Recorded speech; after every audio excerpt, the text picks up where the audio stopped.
We are back on the channel with another 9.3 convertible video for Matt's 9.3 Aero. He picked up this car earlier this year in Las Vegas. We had a really fun road trip video on it. You'll want to check that out in the top corner. But today we have a convertible top leak fix on one of these cylinders that we need to fix. With where this is, we're going to have the top partially open to access it. So because of the clearances required to get temporarily back the car up, it looks like we're gonna be okay. I have the top propped up here just with my breaker bar because this piece wants to fall back down when the car is off.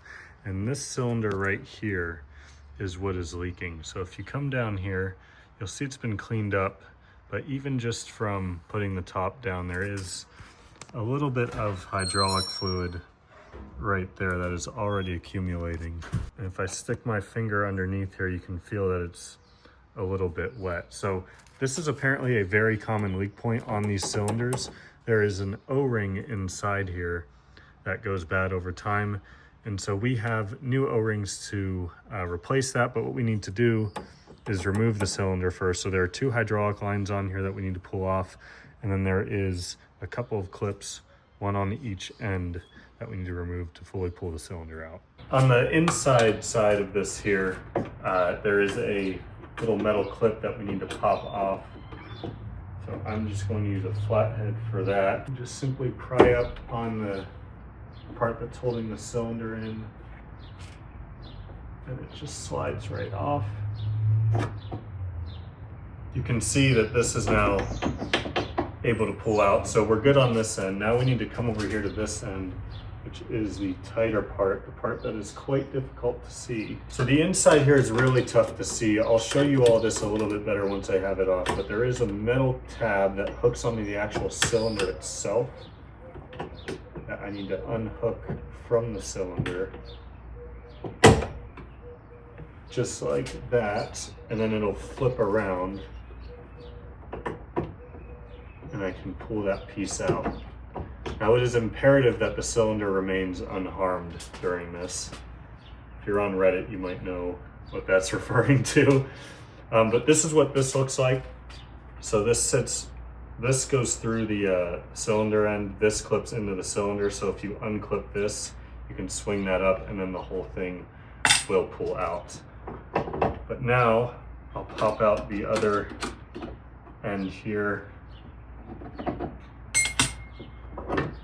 and our cylinder is already free. So that's fantastic. There are now two little clips on these hydraulic lines that we need to undo that hold those into the cylinder. So to remove these little tabs, I'm just going to stick a flathead on the end here where there's a little lip on it, and it pops right out. Thankfully that did not fall in the spot where I'm going to lose it.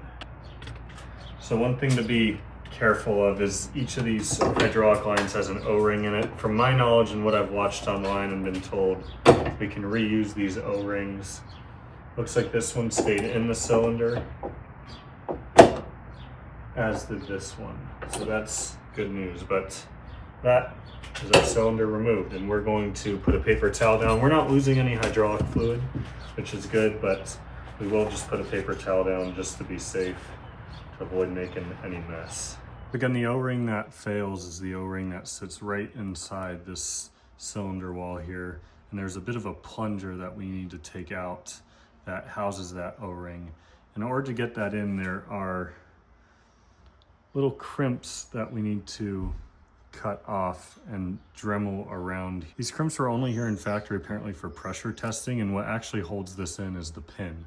So we won't need to worry about destroying those crimps. However, as I'm looking at this cylinder more, it looks like this job may have already been done, because you can see I can already remove it. I might just be able to simply pound on the end of this and see if the whole thing will come out. If so, we can skip that step and this video becomes a whole lot less helpful. Oh, so this has definitely been messed with before, because that should not have just come straight out just like that. Wow, that's a lot of hydraulic fluid. All right, we're gonna take a break to clean up. So Matt ordered new O-rings from McMaster car. These come in a minimum quantity of 20, but they're only like $3 or $4. So here's the size that he used or that was recommended to use. I want to give a shout out to the Saab workshop on Instagram who kind of helped us out with this.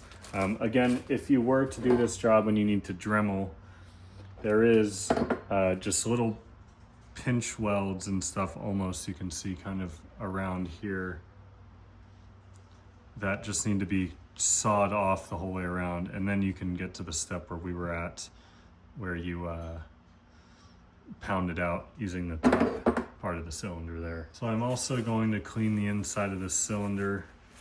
If you're doing this job too, you're going to want to make sure that this is sanded down with a file or something. It's just aluminum, so it's really soft. Just something that'll prevent you from nicking up the new O-ring that's in there. And you'll see inside there, there's a little lip. And so that lip is where that new O-ring is going to seat. We're just gonna pop off the old O-ring, which again has definitely been replaced before. The cylinder has definitely been rebuilt before. Doesn't look too flat, still relatively round. One thing to note is whoever did this job previously, this O-ring is certainly larger than the new O-ring. So that could also be the reason why it's leaking. That is significantly larger inner and outer diameter. Thickness is pretty similar, but that little detail might be enough to have what caused this leak, hopefully. Stick the new O-ring on. That's fitting on there much tighter already, which is a good sign. Line up these holes. It just clicked right in. Easy enough. All right, it's time to put this back in the car. Let's see if it fixed our issue. One thing to note is when you took this apart, there should have been a washer in here to help with the back mounting piece here. Ours, or Matt's I should say, did not have that. So I think we're just gonna send it without that again. But we've got all the hydraulic fluid cleaned up. Now we just need to seat this back in here. Same clip as before. You can just use your fingers, don't have to use any tools, and it'll just put itself right back on. Now the back here is gonna be a little more tricky. I think what I'm gonna do here is slide it through once again and then hook it back onto the cylinder. There we go. And I'll just clip that in. And then these hydraulic lines will just kind of seat themselves right back in, and we'll reinstall our two little clips.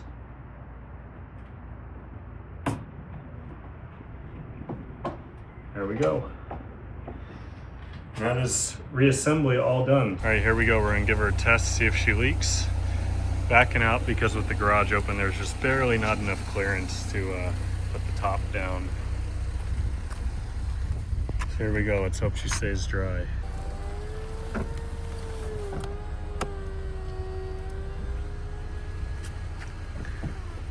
I didn't see anything come out. Why don't you yeah, I'm gonna do it again. Put her back up and down a couple times here.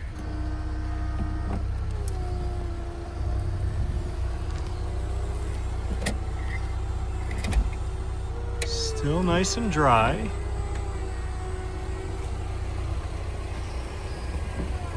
All right, we're gonna do that a couple more times just to be safe. 5 or 6 times up and down so far, and nothing on the rails. Cylinder is dry itself, so that is a big win. Now, as a last step, we're gonna check the fluid, and I'll show you all where to find that reservoir if you didn't know, because it's kind of hidden in a unique spot. Just so the hydraulic pump and everything, the reservoir is located back under here in the trunk actually. So Matt has removed this little floor panel, and now he's gonna pull off this panel, which is just held in with a bunch of little push type rivets that you see pretty commonplace on these cars. There she is. She's right there. All right. So now we need, there. Now we need a little. Oh, there's a socket on it. Interesting. Yeah, we gotta take this out, and then you can just pour it directly into the reservoir. Okay. Slow, slow, slow. God damn it. Oh, You're max. basically at max. All right. That's good enough. I'll Yeah, say that's that. So oddly enough, the fluid that you use on this is the same as the power steering fluid. So it's lucky that it shares, because this is expensive stuff. This is like 35 bucks a quart. So yeah, got that all filled up, made a little bit of a mess, but we'll clean that up now. That is a quick fix, went very smoothly on how to repair a hydraulic top leak on a new gen 9.3 convertible. Very common problem from what I've read. Very easy fix too. If you enjoyed this video or found it informative, please give it a thumbs up. Thank you all so much for watching. I'll see you very soon in another video. Take it easy.